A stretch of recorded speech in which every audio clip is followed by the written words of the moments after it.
Hello and welcome back.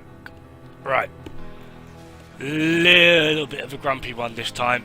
Basically, this is the Kronen Prime, and I've already watched a few videos on it, and it's Prime disappointment, Prime crap, it's really bad, it's a terrible weapon. Basically, what these people mean is it's the new Prime weapon and it doesn't outdo every other Prime weapon. Warframe have not continued on with the power creep, so that people can continually complain about the power creep. We finally got a weapon that was from a new Prime access as of late and didn't completely outshine everything else. So, what exactly does the Kronen Prime have to offer? Well, it is a high slash damage weapon, where total damage is 66 and 52.8 of that is in fact slash. As a 12% critical chance, which is just enough for Blood Rush to really actually take effect, times 2 critical multiplier and a 24% status chance. Now for its more unique or useful stats.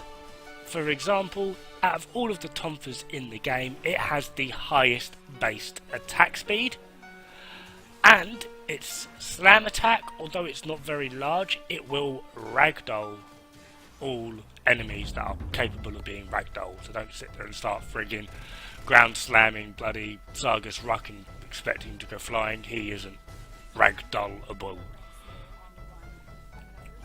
So, a lot of people, like I said, have complained about Kronen Prime.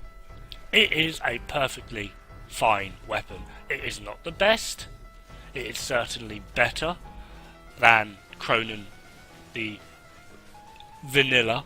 And when compared to other Tonfas, which we don't really actually have that many of in the game, it's up there as one of the best Tonfas, despite having the second lowest base damage of all Tonfas.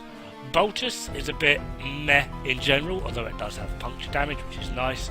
Telos Boltus, let's face it, the only reason people ever used that was because of the weird slide effect it had.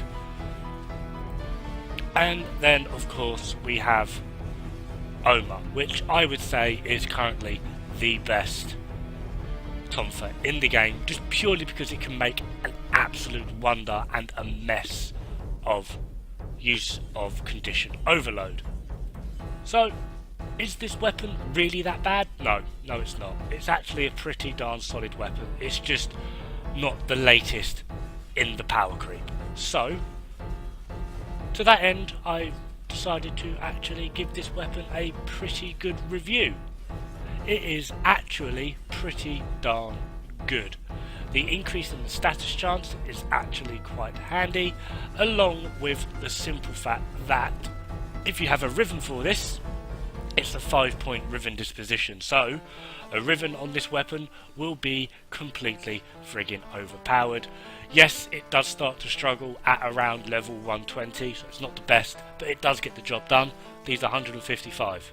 So, the build I've gone for, it's actually a one-former build, but I wanted to change the stance out for Sovereign Outcast because I prefer it. Blood Rush, Drifting Contact, Prime Pressure Point, Berserker, Vicious Frost, Virulent Scourge, Primed Fever Strike, and Condition Overload. Thank you very much, and I'll see you pretty darn soon. Ta-ra!